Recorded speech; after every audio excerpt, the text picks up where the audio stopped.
Hello বন্ধুরা, সবাই কেমন আছেন? আশা করি সবাই খুব ভালো আছেন। তো বন্ধুরা, আজকে কাজ করেছি অনেকটা, খাওয়া দাওয়াও করে নিয়েছি। আজকে আর আমি খাওয়ার ভিডিওটা বানাবো ভেবেছিলাম, তার হয়ে ওঠেনি। ঠিক আছে, তো ওটা হয়নি তো কি, আমি আরও একটা জিনিস খাবো। আর তার আগে দেখাই বন্ধুরা, একটা কম্বল কালকে কেচেছিলাম। এত পরিমাণে কষ্ট হয়েছে কালকে ওই কম্বল কেচে। কালকে রোদ খাইয়েছি, আজকেও একটু রোদ খাইয়েছি, আবার কালকেরও রোদ খাওয়াবো। তো দেখেন, এই সেই কম্বলটা রোদ খাইয়ে দিয়ে এখন এরকম রেখে দিয়েছি, যেহেতু কালকেও একটু রোদ খাওয়াতে হবে। এই যে কম্বলটা কাচতে গিয়ে আমার অবস্থা খারাপ, কাচার থেকে বড় ধুতে গিয়ে, মানে একাই তো কাচা ধোয়া করেছি। পুরো যতক্ষণ পানি ছিল প্রায় 2 ঘন্টা লেগেছে, 2 ঘন্টা লেগেছে আমার। তো ঠিক আছে, ওই জন্য আজকেও অনেক কাছাকাছি ছিল, যেহেতু রোজা পড়বে, তো তার জন্য একটু কাজকর্মগুলো সব সেরে নিচ্ছি যতটা পারা যায়।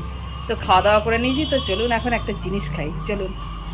তো বন্ধুরা, এই যে দেখুন, এই যে এবছরে প্রথমবার আজকে আমি কুল খাবো। এখনও কুল টুল কিচ্ছু খাওয়া হয়নি, তো খাওয়া দাওয়া করে নিয়েছি। তা ভাবলাম একটু কুলটা খাই, কেমন দেখি স্বাদ, বেশ স্বাদ। টক টক কুল খেতে ভালো লাগে, আজকাল তো ওইসব কুলের থেকে এইসব কুলগুলো উঠেছে, তো এগুলো কুলটা খেয়ে দেখি একটু।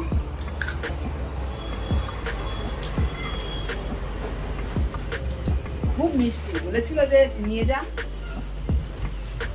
মানে খুব মিষ্টি হবে। তো সত্যি এক একজন বলে বড় বড় ফুল দেখবো তো নিয়ে আসবো, মিষ্টি মিষ্টি ভাববো, কামড়াবো, তো একদম মানে কোনো স্বাদ নেই, খেতেও ইচ্ছা করবে না, আবার খেলেও দিতে পারবো না, বাধ্য হয়ে খেতে হবে। কিন্তু ফুলটা খুব মিষ্টি, সেই স্বাদ।